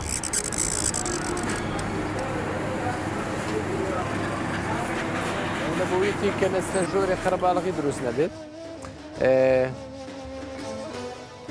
لە تەوەری دومین بەرنامەی پاشیف فاخی کرمانجی بەڕێوەبەری ڕاگەاندنی تەندروستی هەولێر لەگەڵم دەبێت باس لە کار و چالەکیەکانی تەندروستی هەولێر دەکەین وەروە ڕێگەگرتن یاخود هۆشیارکردنەوەی خەڵکی بە تایبەت لەو نەخۆشانەی کە دەگوازرێنەوە. کاک فاخر بەخێر بێت. بە تایبەتی لە مانجی ڕەمەزاندا کار و چالەکیەکانی ئێوە چی بوون؟ بەڵێ طبعاً پێشەوەی بێمە سەر باسی کار و چالاکیەکانی بەڕێوەبەری گشتی تەندروستی هەولێر یا سێکتەری تەندروستی بە شێوەیەکی گشتی طبعاً لە پرۆگرامەکانی ڕێکخراوی تەندروستی جیهانی یاخود هەڵسەنگاندنی ڕێکخراوی تەندروستی جیهانی بۆ پرسی تەندروستی زیاتر بریتی دەبێتن لەوەی کە تەندروستی چەندە چاودێری تەندروستی هاوڵاتیان دەگاتنەوە تا بە شێوەیە گشتی پرسی چاودێری تەندروستی پێش پرسی چارەسەری کەوتووە لە بۆیە بەڕێوەبەری گشتی تەندروستی هەولێر سێکتەری تەندروستی بە شێوەیەکی گشتی ئەم پرسە لەبەر چاو دەگرێتن بە تایبەتی بۆ پرسی چاودێری تەندروستی لە مانگی ڕەمەزان لە مانگەکانی تریشدا بەڕێوەبەری گشتی تەندروستی هەولێر طبعاً بۆ هەر وەرزێک ئێمە بۆ نەخۆشە گوازراوەکان و نەخۆشە ناگوازراوەکان پرسی چارەسەری و گوتمان ئەوە نەخۆشخانەکان هەن کە بە شێوەیەکی گشتی سێکتەری تەندروستی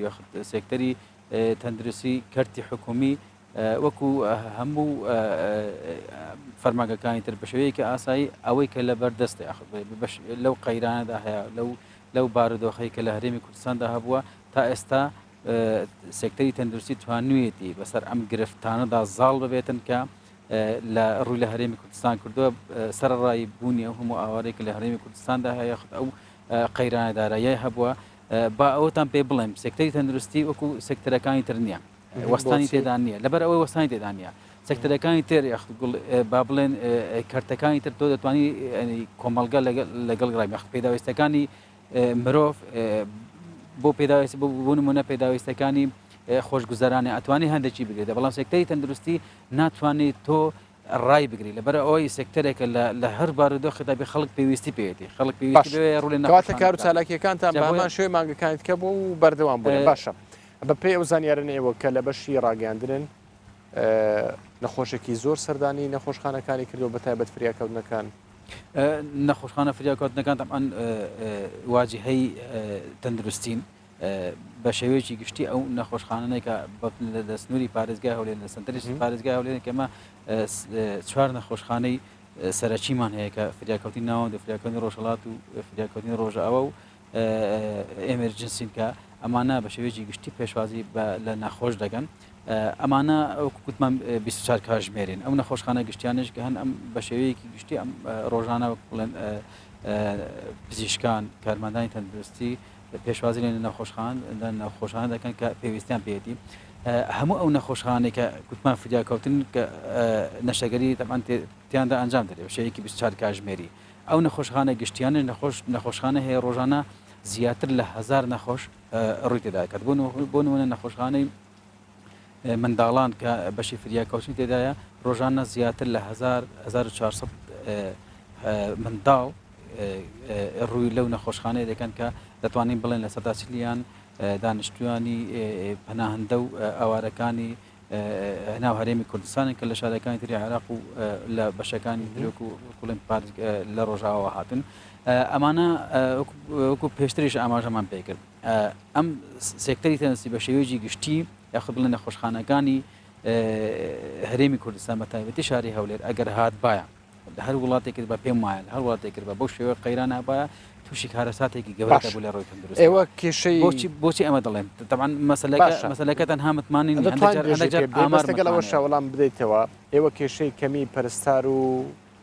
دکتۆرتان هەیە طبعا بە پێی ستانداردی جیهانی دەبێت هەر 1000 نەفرێک پزیشکێک ئەوێتن ئەمە بڵێ کێشەی ئەومان هەیە کێشەی کەمی پەرستار و کارمەندی تەندروستیمان هەیە لەبەر ئەوەی هەم ژمارەی دانیشتوان ڕوو لە زیاد بوون هەمیش نەخۆشخانەکان نەخۆشخانەی نوێی کراوەتەوە بەشی نوێی لە نەخۆشخانەکان کراوەتەوە ماوەیەکی زۆرە لە ساڵی 2013 تا ئێستا بە ڕێژەیەکی زۆر کەم دامەزراندن هەبووە لە سێکتەری تەندروستی لە وەزارەتی تەندروستی لە بەڕێبەرادە گشتیەکان دەرچوو هەیە بەڵام دامەزراندن دەرچوون هەیە تەنها ئەو پزیشکانە نەبێتن کەم هەموو ساڵێ بە شێوەیەکی ناوەندی بڵێ مرکزیدا دامەزراون کە بەشێکیان بەو دوایە بڕیاریان بۆ دەست و دامەزران بەڵام بە شێوەیەکی گشتی لەبەر زیادکردنی نەخۆشخانەکان زیادکردنی خزمەتگوزاری تەندروستی ئەم نەخۆشخانانە یاخود بڵێن ئەم بنکە تەندروستیانەی کە نوێ کراونەتەوە یاخود ئەو نەخۆشخانەی کە بەشیان بۆ زیادکراوە تەمان پێویستیان بەوە هەیە کە پزیشک و کارمەندی تەندروستی بۆ دابین بکرێت باش ئەمە ئەو گرفتەمان هەیە بەڵام بە هەر شێوەیەک لە شێوەکان تواندراوە بەو ڕێژەیە کە هەیە خزمەتگوزاری تەندروستی پێشکەش بکردن قیاساتی خزمەتگوزاری تەندروستی وەکو بڵێن لە ڕووی ستانداردی جیهانیەوە بەوە قیاس ناکرێت بەوە ئەندازە ناکرێتن کە تۆ بۆ نمونە نەخۆشیەکی دەگمەن لە نەخۆشخانەیەک چارەسەر بکردن بەوە ئەندازە دەکرێتن یاخود قیاس دەکرێتن کە لە ڕووی چاودێری تەندروستیەوە لە ڕووی ڕێگریکردن لە نەخۆشە گوازراوەکان تا چەند دەسەکتەی تەندروستیتان توانیوێتی ڕێگری بکات لە هەندێک نەخۆشیەکە کە بەربڵاون ئێوەکو ڕاگەاندن تا چەند هاوکار بنە بۆ هۆشیارکردنەوەی خەڵکی لە نەخۆشە گوازراوەکان دێنە سەر و بابەتە تۆ باست لە کار و چالاکیەکان کرد کە بەردەوامن لە کار و چالاکیەکاندا بەڵام گلەیش لە سێکتەری تەندروستی دەکرێت بەوەی کە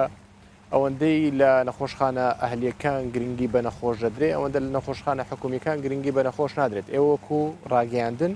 تا چەند سەری خۆتان ئاگادار کردوێتەوە لەم بابەتانە طبعا ئەوە پرسێکە ئەمە هەموو جارێ باسمان کردووە سێکتەری تەندروستی لە هەرێمی کوردستان تێک هەڵەیەکە لە نێوان کارتی گشتی و کارتی تایبەت ئەمە ناڵێن کارتی تایبەت هیچی نەکردو وەخت کارتی تایبەت بەشێک نییە لەو خزمەتگوزار تەندروستانە کە پێشکەش دەکرێت بەخۆ خۆتان دەزانن سیستەمی هەرێمی کوردستان سیستەمێکی سۆسیالە وەخت بێ بەرامبەرە هیچ هاوڵاتیەک وەکو بوو نمونە وەکو وڵاتەکانی تر بیمەی تەندروستی نییە کە بەشێک لە گیرفانی خۆی تەرخام بکاتن بۆ خزمەتگوزاری تەندروستی یاخود بۆ چاودێریکردنی تەندروستی خۆی جا بۆیە ئەم سێکتەرەکە سێکتەرێکی سۆسیال و بێ بەرامبەرە بەڕاستی تحملی دەوێتن لەبەرەوەی پێشم گوتن تەندروستی وەکو کارتەکانی تر نییە پەروەردە و تەندروستی بە تایبەتیش تەندروستی خۆشتان هەست بەوە دەکەن بەوە دەکەن چۆن بەر هەست بەوە ناکەن بەڵام هیچ وەختێک سێکتەری حکومی یاخ بڵێن کارتی حکومی بەراورد ناکرێت لەگەڵ کارتی تایبەت بۆ نمونە ئەمە ئامارمان لەبەردەست هەیە ینی ڕۆژانە هەندێک جاران لە بۆ نمونە نەخۆشخانەیەکی وەکو لەدایک بوون و منداڵان خەڵک وا دەزانێتن هەر یەکێک دەچێتن لەوانەیە معانات و گرفتێکی هەبێتن بەڵام بێئاگا لەوێ کە ڕۆژانە زیاتر لە 40 نەشتەرگەری بۆ منداڵبوون ئەنجام دەدێت ئەمە شتێکی کەم نییە بۆ نەخۆشخانەیەک ئەو خزمەتگوزاریان تەندروستیانە پێشکەش دەکرێت هەر بوو نمونە ئێمە پێتان بڵێن لەو ڕووداوی کە ڕوودا بۆ ئەوانەی کە شەهرایی بوون لە کەمپەکانی خازر و حەسان شام زیاتر لە 800 نەفەر بێ ئەوەی هیچ زیانە یاخود بە بڵێن هیچ مردنێک ڕوو بداتن ئەمانە هەموو ڕزگارکەران ئەگەر هەریەکی مەغەزیەکان پێ بدێت دەکرێت چەند تەکلیفە دەکەوێتن لەسەر تەندروستی هەوڵێکی بداتن باشە گفتوگوی زیاتر دەکەین با بزانین پاشێ و لە شار و شارسوکەکان چۆن بە تایبەتیش لە شاری کەرکووک هاوکارم هێمندەرۆ ئازادێکی ئامادە کردووە کە یەکێک لە شەقامەکانی شاری کەرکووکەوە با بزانین پاشێ و شەوی ڕەمەزان لەم شەقامی شاری کەرکووک بە شێوەیەکە بەڵێ سلااوان لێبێت لە شەقامی کۆماری مێژوویەکی دوور و درێژ و توانم بڵێم یانی یەکێکە لە شەقامە کۆنەکانی شاری کەرکووک و بەناوبانگترین شەقامیشە لە شاری کەرکووکە لێرە هەموو جۆرە شتومەکێکە فرۆشێت تا ڕادێک بازاڕێکی تێکەڵە و هەموو نەتەوەکانیش تێدا بڵێن شتومەکە فرۆشن و هەموو نەتەوەکانیش دێن سەردانیان بازاڕاکەن مەرحەبا ئەم کاتتان باش جێی ڕەمەزان چۆناوە ئەم بازاڕە بە تایبەت بازاڕێکی کۆنا نرخی شتومەکان لێرە جیاوازی هەیە لەگەڵ دوکانەکانی ترا ئینشاءڵڵا کەس قسوور ناکە لێرە باشە ئەی لێرە پێکەوە ژیانێک هەیە ینی کورد تورکمان عەرەب بە تایبەت لە ڕەمەزانە لێرە قەرەباڵغێکی زۆر هەیە ئەو پێکەوە ژیانە چۆن وەسفەکەیتەوە و کەس قسوور ناکە لێرە هەموو قواتەکە هەموو ئاسایشەکە لێرەی ماشەڵڵا ئەمانە بەڕێزە تورکمانی نام عەرەبم عەرەبی باشە عیلاقات پەیوەندیت لەگەڵ کورد و تورکمان نەتەوەکان تر چۆن خزم کووردا برادەرەکانم کورداوەش هەمویان کوردن هاتووی بۆ جلکردین بەڵێ باشە زیاتر خەڵکی ینی چەند ڕۆژێکی ئەمێنێ بۆ جژن دێن جلوبەرگەکەڕن هۆکارەکەی چ ئێستا نرخەکەی هەرزانە یان هەر نەریتێکە و ساڵانە دووبارە بێتەوە عینەنە هیچ فەرقی نییە عینەنە ئەی تایبەتمەندی ئەم بازاڕە چی ینی نرخەکەی پێم وابێ لەگەڵ شوێنەکانی تر هەرزانە وەڵی باشە سەرچاو دەستان خۆش بێ زۆر سپاس چمە لای ئەم بە ڕێزە چۆنی چاو جانەکەم تۆ قەمیسە فرۆشی بەڵێ جان پێمان بڵێم قەمیسە لە کۆ هێنی و نرخێر قەمیسێک چەنە و جیاوازی لەگەڵ سوپەرمارکێت و ئەو شوێنانی کە تایبەتن بە فرۆشتنی جلوبەرگ چۆنە بەڵێ جانەوە ئەم قەمیسانە ئێمە دوو جۆرمانەیە سینیمان هەیە و تورکیشمانەیە هەنێک کەسەیە حەز بەشتی هەرزانەکات بۆ نمونە قەمیسمان هەیە لە سینەوە بۆمان دێت سعری 6,000 تورکەکانش 9,000 تر بە پێی خاتر و خوتر مشتری هەیە دێ معاملەکات ئەتوانین هاوکاریکین باش تویتر هەتا 7 شەڕوا قەمیسی تورکەکانمان سینەکانش تا 5 ڕواتی تر نرخەکانی گونجاوە وسا بۆ نمونە مشتری دێدە لای ئێمە ئەتوانین لە باتیەوەی بچێت لە دوانەکان قەمیسێ بگرە بە 20,000 ئەتوانین سێ قەمیس تورکی بکرێت بە 20,000 لای ئێمە یعنی جیاوازی زۆر لەگەڵ دوکانەکانە زیاتر چ چینێک دێتە لا ئێوە ینی ئەوەی فەقیر بێدێت لێرە کڕیان کەسی دەوڵەمەند و هەبوو نیش دێن لێرە شتەکڕن نە جیاوازی نییە خەڵکی هەیسا من مشتری خۆم هەیە ئەی بینم حاڵی زۆر باشە دێت لەلای ئێمە هەر ئەو جلوبەرگاکە چونکە ئەو جلوبەرگانی ئێمە جیاوازیکی ئەوەی نییە لەگەڵ دوکاندارەکانە بەچی ئەوان ئیجاروشتیان لەسەرە بەو شێوە تۆزە نرخەکانیان گرانەکەن ئەگەرنا من هاوڕێی خۆم هەیە دوکان هەیە قەیمەتی سەدا 20,000 بەچی ئەو ئیجاری لەسەرە هەردووکمان لە یەک شوێنەکەی هێنین. ئێستا بازارتان چۆنە بەرەو جەژنەیە؟ وەڵاهی ساڵ ئیمساڵ لە چاو ساڵانی پارەوە تۆزێک کەس بووە بەهۆی ئەوەی تۆزێ مەعاش کچدەوتر خۆ دەزانی خەڵەکە تۆزێک ئەوەیە پارەشت خەڵک جاران پارەکە یعنی چونکە پارە و بجەشتی وا هەبوو خەڵک کێشەی نەبوو یعنی مەعاشش نەهاتایە ئەتوانی قەرز بکاتیان بۆ نمونە باتە لە بازار هەشتێک هەرە کڕی بەڵام ئێستاکانە ئەو بازاری جاران نەماوە زۆر خۆش بێ ئەم کاتت باش بەڵێ ئەم کاتتان باش بۆ بازار هاتوویە بینین بۆ جلوبەرگ هاتووی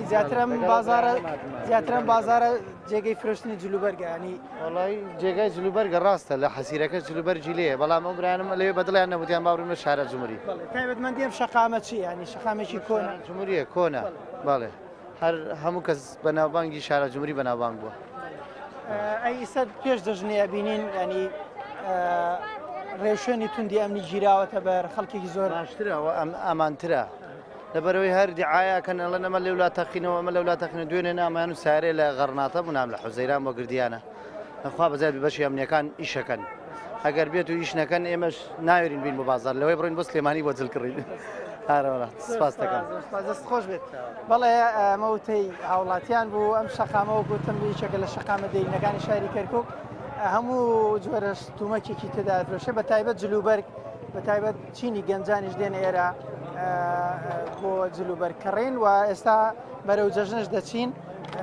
نرخی جلوبەرگ تا ڕادەیەک لەم شەقامەوە لێرە هەرزانە بۆیە بازارەکە و دەبینن جمەی دێتە تا نزیکی پارشێ و خەڵکی هاتچۆی ئێرە دەکات و سەردانی ئێرە دەکات.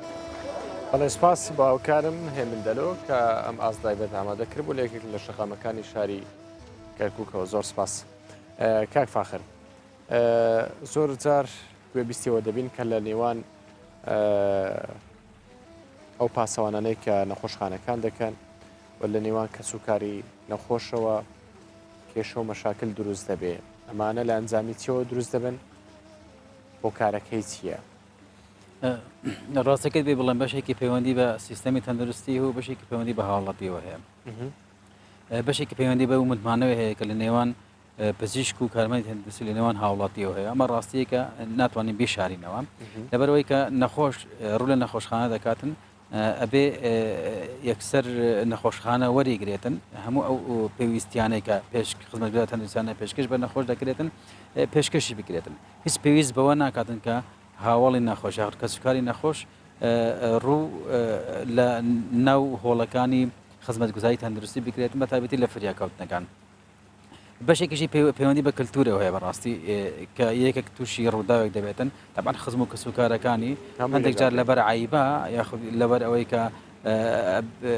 دەبێت لەو دەوروبەری بن ڕوو لە نەخۆشخانە دەکاتن و هەندێک جارش گرفتی زۆر گەورە بە تایبەتی لە کاتی ڕووداوی برینداربوون یاخود ڕووداوی ترەوە گرفتی وا بۆ کارمەندانی تەندروستی پزیشکان دروست دەکەن کە ناتوانن کێشەکە دوولایەنەیە کە ناتوانن بەڕاستی بە شێوەیەکی گشتی چارەسەری بکەن طبعا وەکو گوتمان هەندێکیان پێویستی بە نەخۆشخانەوە بۆ پێویستی بە نەخۆشخانەیە بەەوە ڕاستیەوە بڵێ باو ڕاستی بڵێن نەخۆشخانە بەشی هەموو پێداویستی خزمەتگوزاری تەندروستی هاوڵاتیان ناکاتن بەو نەخۆشخانەیەکی هەن چکە زۆرێک لەو پرۆژانەی کە لە تەندروستیدا هەبوونا یاخۆ بڵێن لە پلانی تەندروستیدا هەبوونا لەبەر قەیرانی دارایی وەستاون و جێبەجێ نەکراوە کاتێکێک لە پرسیارەکانمەوەی ئەوەن نەخۆشخانەیە کە لە شاری هەولێر هێن بارتەقێ و هەموو خەڵکە دەبات ئەوجا گرفتەکە گوتمان لەوێدایە گرفتەکە لەوەدایە کە ئەمە بەشی هەموو ئەو ڕوودا و ئەو هەموو نەخۆشانە ناکاتن کە ڕوو لە ناوەندە تەندروستیەکان دەکەن ئەمە ڕاستیەکە ئەمە بۆ نمونە لە قەزا و ناحیەکان هەرچەندە ئەمە بنکەی تەندروستی باشمان هەیە و پێشوازی باشی لە نەخۆش دەکەن بەڵام هەندێک جاران هاوڵاتی خۆی هەندێک جاران متمانەی با و نەخۆشخانەیە کە لە ناوەندی شارن یاخود لە سنتەری شارن ئەمە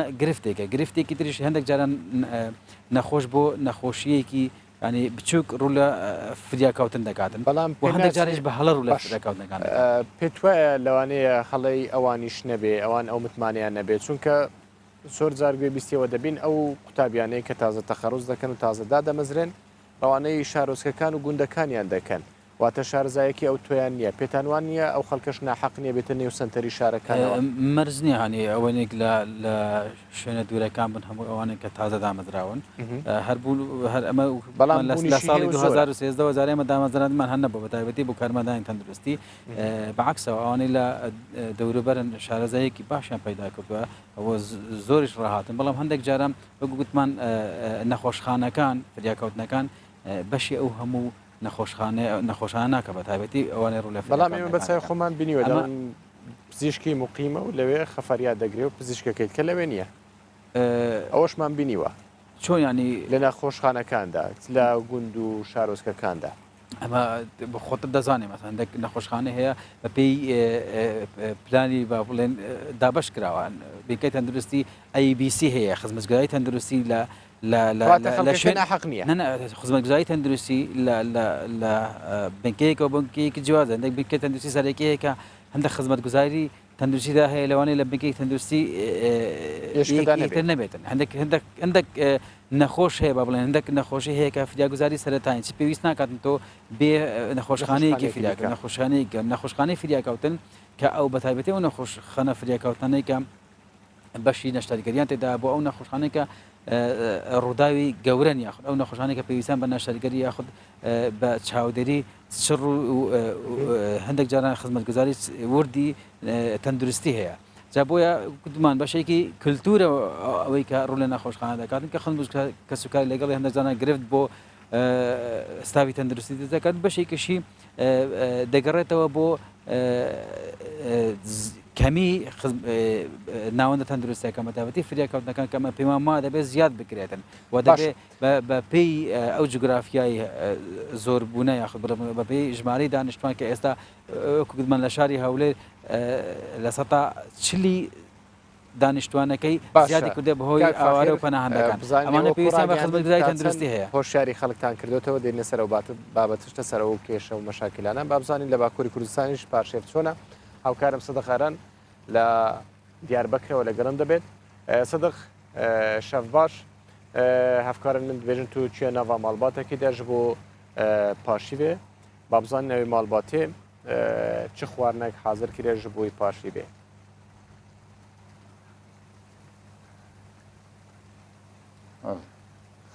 شەواتە و پاشیڤەوەژی باش بە تەوی بینەرێن کوردستان 24 بەڵێم لە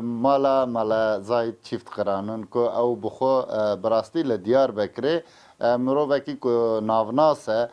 بەرێ ڕێڤەبریا دەموکراتیک ئیسلام کۆنگرەسی یعنی دیکێ ڕێڤەبریا ویدا بوو ماخواست ئەفجار ئەم ببن میوانێ سەیدایەکی وسا کۆش بۆ چارەسەریە پرسکرێکن جواکیژی دەستی خودکە بنەی کەورە بڕاستی پێشەنگên civakî li rojhilata navîn gelek berpirsiyariyên bi vî rengî dikeve ser milêwan divê paşî ve dace em li ser sifra wî ne em dibînin bi tiştên sivik sifrekî amade kirine na em bi taybetiya paşî vê dest bi sohbeta xwe bikin birêz çîft qiran ez jî dibêjim hûn bi xêr hatin û îro bûn mêvanê me di wexta sehorê da براستی پرê dema mêvantiya bi fetarê heye feqet çi qasa fetarî muqeddes e ew qasa sehûr jî muqeddes e dewra li gor ola me li gor gotina pêxember aleyhissalatu vesselam dibê dema ku wexta ku fetarê hat fetara xwe zû bikin çimkî di navbeyna şefeq û roj ava da eviya miadekî ji bo îbadetê me rojî ye dibê dema fetarê de fetara xwe zû vekin û di wexta sehorê da jî ew zî ihtiyacî bi xwarinê heye dibê heta hûn karin sehora xwe bi derengî bixînin ji ber ku di wî demê ewkê da hûn pir zêde siqintiyê nekişînin hûn bi xêr hatin باشه برز زایتیت خورا از دخوازم ویاجی بسم سیدا یعنی نها هون دو سفره خدا از هفکار من بکاره بچک سفره نیشان بده هم دبینن هیکن ام کارم بیجن زبزنه هنک کارتولین خلاندینه و میوه براستی تاسکی میوه هاتیه دانین سفره و به خوارنین سوک هاتنه دانین سبب وی چیه گلو براستی حتی که ام پرزده طرفدار نشاندن سفره جنن شد برکو گلک انسان ما اصلا بلکی خوارن بدست و ناکه دما کو جیان جبرکو به هفرایه وقتا کو خود تنه بفکری سفره خو تنه نشان بدی اینکه لگور اولا مجی تشتكي نراستيا فقط لغور طبي لغور دكتور بجيش بيجنكو دما السحوري حتى كاربن خوارني سبك بخونكو جبركو انسان بي دما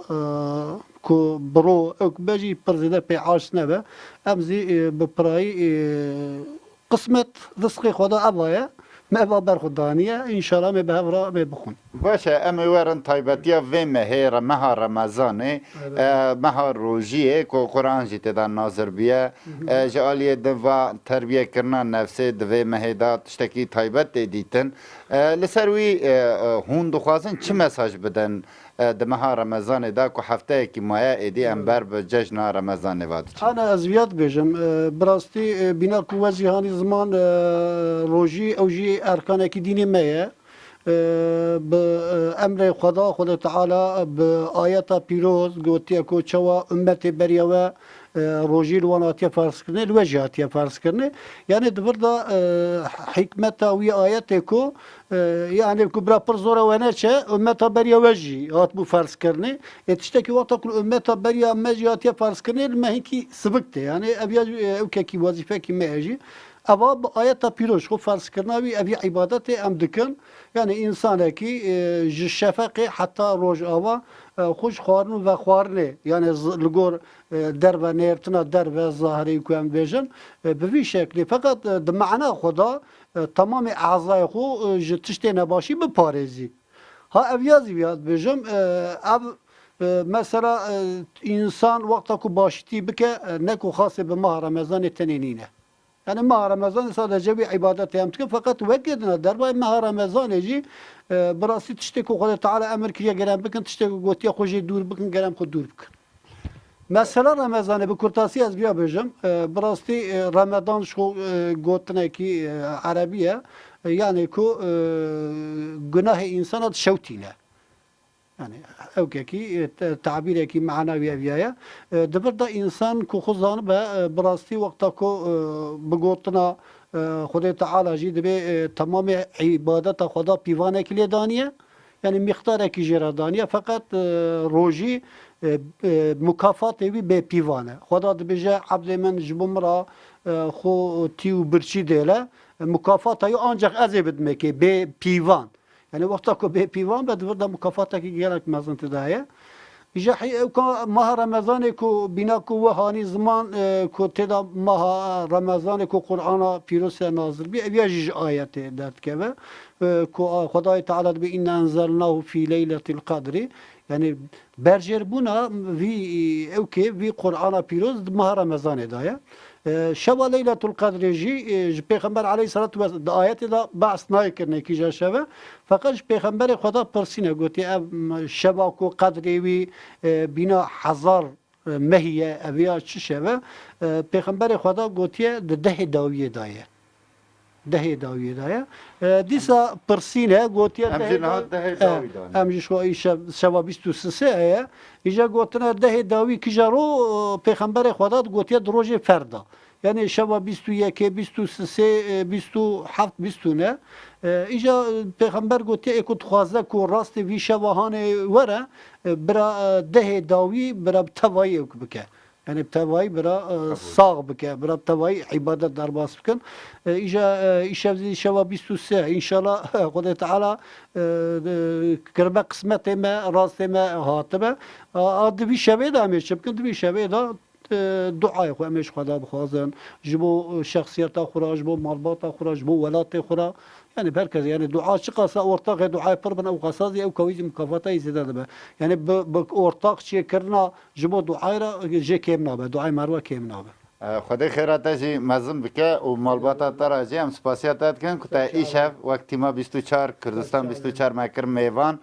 ام سپاسیاتات کن بو آگاه اکو تماشا متکن امجی بالسلام و رزم توا سلام دکن انشالله بحضور و برفاح امی بدمکی خوشک امی جشن خوزی امی پیروز بکن بله زاید چیفت قرآن براستی لدیار بکر هم روابرتیا سازین سویل کریا هم جش بو چارەسەریە پرسکرێکن بە تایبەت لە باکووری کوردستانی حەولدان و خەباتێ خۆ هەنە و هەرتم کارم بێژن حەول دەدا کۆ ڕاستیەش بۆ civakê نیشان بده بە بزاوێن خوژی ئەم نەها گوتنێ بدەن هەولێرێ gelek spas dixerin ku tun di nava malbatekî me bi me re bû di nava bajarê Diyarbekirê de spas ji bo mêhvanên te jî gelek spas کاک فاخر ئەو کێشە و مشکلانەی کە باسمان کرد ئێوە وەکو ڕاگەاندنی تەندروستی هەولێر تا چەند توانیوتانە خەڵک هۆشیار بکەنەوە طبعا بەشێک لە پلانەکانی ڕێبەرادی گشتی تەندروستی خۆسی سەکتەی تەندروستی بێت لە هۆشایی تەندروستی هۆشایی تەندروستی بەڕاستی دەبێت بەشێکیشی پەیوەستە بە دەستگاکانی ڕاگاندن کە چەندە گرنگی بە سیاست دەدەن کە ئێستا ئەوکو بڵێن زیاتر دەستگاکانی ڕاگەاندن ڕۆژەویان زیاتر ڕۆژەوی سیاسی دەبێت بەتایبەتی بێت بێ ڕووی ینی هەندێک جاران ڕوو لە سەکتەی تەندروستی بکەن گوتمان ئەگەر سەیری سەکتەی تەندروستی بکەن هەر هەمووی هەواڵ و هەر هەمووی بەدەوادا چونە بەتایبەتی بۆ دەستگاکانی ڕاگەاندن ئەگەر بێت و لێکۆڵینەوە بکەن لەبەرەوەی پێداویستی خەڵکە پێداویستی ڕۆژانەی خەڵکە سەکتەی تەندروستی خزمەتگوزاری تەندروستی پێداویستی ڕۆژانەی خەڵکە بۆیە دەبێت بەشێکی لەو پەیام و بڵێن ئەو بڵاوکراوانەیە کە دەستگاکانی ڕاگەاندن هە بەشێکیشان بریتی بێتن لە هۆشایی تەندروستی کە هاوکاری سەکتەی تەندروستی بکەن بۆ ئەوی پەیامەکانی تەندروستی لایەنی هۆشایی تەندروستی بگەێنێ بە هاوڵاتیان تەبعاً بە ڕێبەرادێکی تەندروستی هەولێر دەستگایەکی ڕاگەاندنی گەورەی نییە کە ئەو پەیام و بڵاوکراوانەی کە هەن کە پەیوەستن بە هۆشایی تەندروستیەوە بە خەڵکی بگەێنێتن بەڵام بەپێی ئەو ئیمکاناتی بەپێی ئەو توانایی کە هەیەی لە گەاندنی پەیامی تەندروستی بە تایبەتی لە ڕۆژە جیهانەکانی تەندروستی یاخود ئەوەیە کە پێویستە بە هۆشایی تەندروستی ئەمانە بەشێکن لەو پلانانەی کە بەڕێوەدی کشتەندروستی هەولێر لە ڕێگای بڵاوکراوە و لە ڕێگای نامیلکە و لە ڕێگای پۆستەر و لە ڕێگای بەڵێ تەندروستی بەڵام کوردستان بسیار گرنگی پێدا بەرنامەی تایبەتمان هەیە ئەوانە بەشێکن لەوە ئەوانە بەشێکن لەوەی ئەوان ئەو کەناڵە سەرکەوتانەی لە هەرێمی کوردستان کە بەرنامە تەندروستیان هەیە مەناڵێ بەشێکی لەوەیە کە هۆشایی تەندروستی دەگرێتەوە بەڵام ئەوانیش زیاتر گرنگی بە چارەسەری تەندروستی نەک هۆشایی تەندروستی کە پێمان وایە دەبێت زیاتر ڕوو بەرنامەکانیان زیاتر پەیوەست بێتن بە هۆشایی تەندروستی بەر لە چارەسەری تەندروستی باش کاک فاخر هاوینە باس لە نەخۆشی کۆلێرا دەکرێت بە تایبەتش لە هاویندا نەخۆشیەکی گواستراوەیە ئێوە وەکو ڕاگەاندنی تەندروستی هەولێر تا چەند توانی بچانە چ بە پۆستەر چ بە هۆشیارکردنەوەی ڕێگای دیکە ئەم هۆشیارێ بە خەڵک بدەن خۆیان لەم نەخۆشیە بپارێزن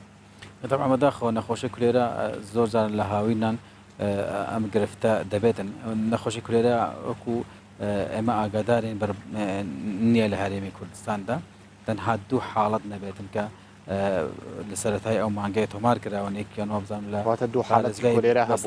پارێزگای بەسرا بە ئەوی تش لای پارێزگای بزانم کەربەلا بووە ئەگەر بە هەڵادا نەچم کە تۆمار کراون لە عێراق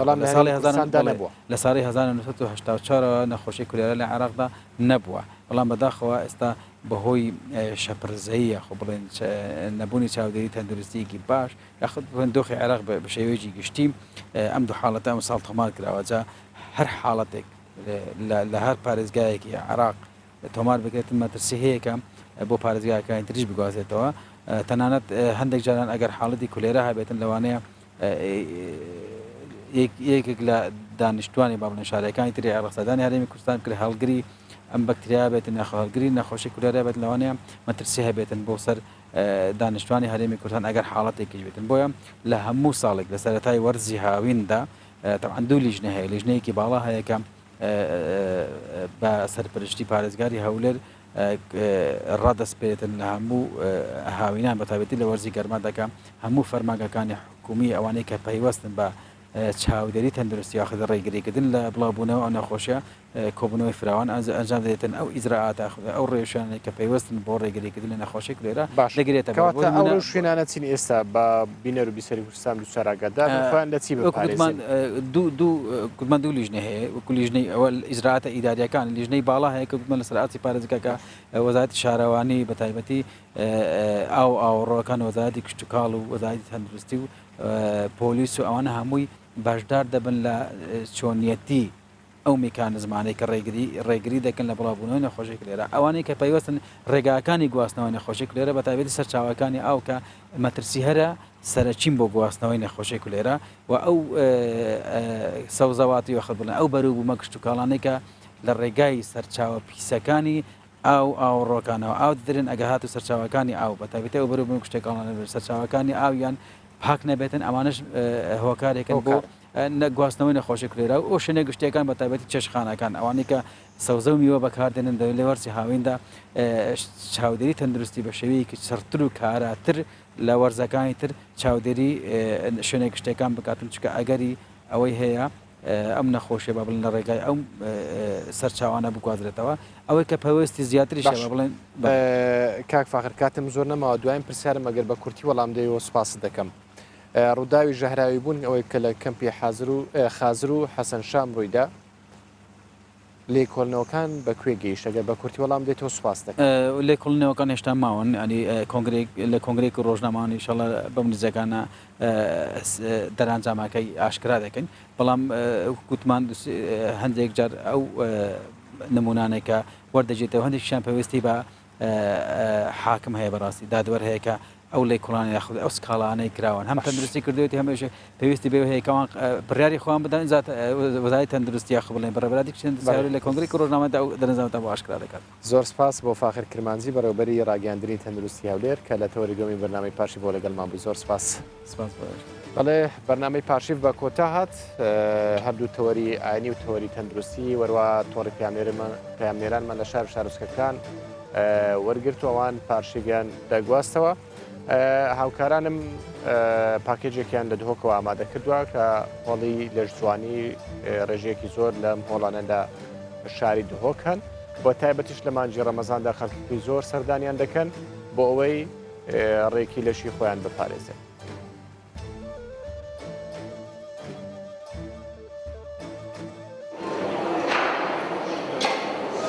ماه رمضان پیروزیەکە مازن لە ناو مسلمانان هەیە بۆ وەرزبانان جی گرنگیە خۆ هەیە ئەب تایبەتی بۆوان کەسێ دوێت کێشا خۆکێن بکەن.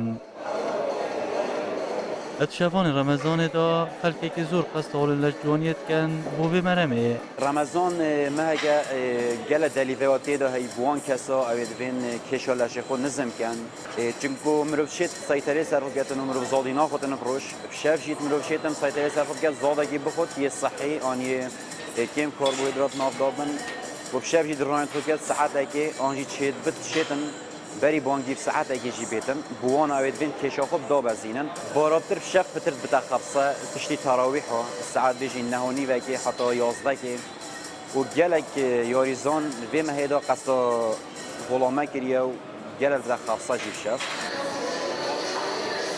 Ev gence ku mawayeke rahinanat ket bû kêmkirina kêşa xwe ew vê mehê ev derfeteka baş dibînît û pitir dabezandina kêşa xwe. Ramazanê de ya bûm ba fersa ez weznê xwe bîme xwe. Cismê te yekêm xwarine hêşta pitir yanî